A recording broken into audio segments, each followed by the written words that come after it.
The show not tell, the best example I have is my favorite example of impact with documentary filmmaking, which is a film that I directed probably 12 years ago now, which was called Systema Revolution. And it's all about the music program called Systema New Brunswick here in Canada, but it was born out of a music program in Venezuela called El Sistema. And El Sistema in Venezuela at the time had over 500,000 kids learning classical music at a very high level every single day after school for free.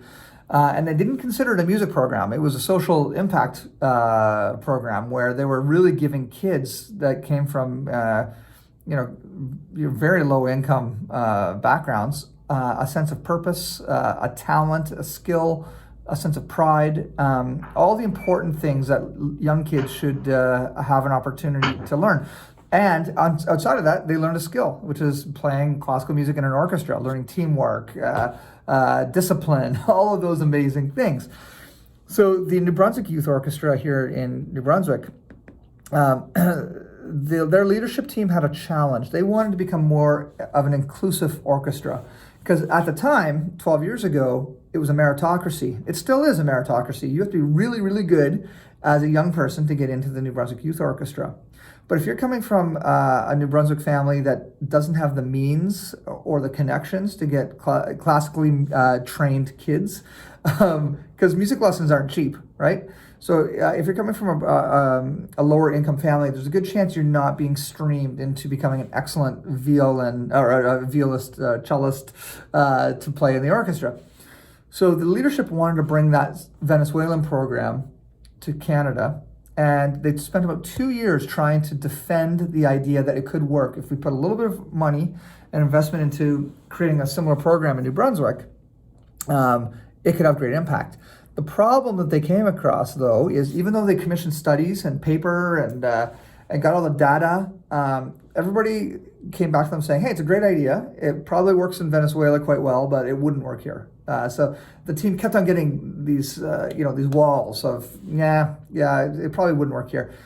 But the leadership of the orchestra said, well, if it works in Venezuela, a country with less resources than Canada, why wouldn't it work here? Right? What do we need to do? So I was talking to to Ken MacLeod, who is the CEO and president of the orchestra, and I said that very thing. We need to show, not tell, what the opportunity is. So let's go to Venezuela. So I got a 3-person crew, and we went down with the board of directors to Caracas, and we explored this life transformative program in the person. And it was such an emotional experience for me just as a person to see these kids with such pride, hundreds of them stuck and crammed in these little rooms in old burnt out schools, if you will, just with the most joyful sound coming out of every single room. It was incredible.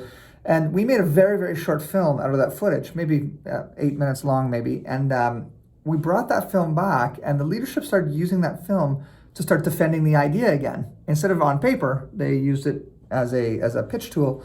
And this would have been end of June. And by September, the first program started. So over the summer, they raised enough money, about 150 grand, to get a program started. And then a few months later, the ripple effect started to happen because we continued to tell the story.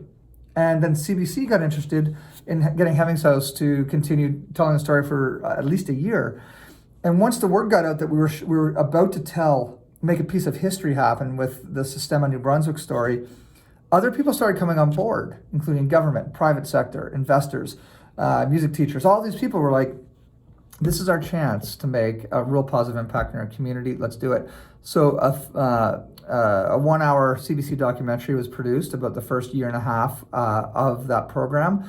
And today, 11 years later, 12 years later, there's over 1,000 kids in New Brunswick learning classical music for free every single day after school. And many of these kids are coming from backgrounds that would typically have barriers to entry. So that's my perfect example. I've got many others, but that's the one I like to reference.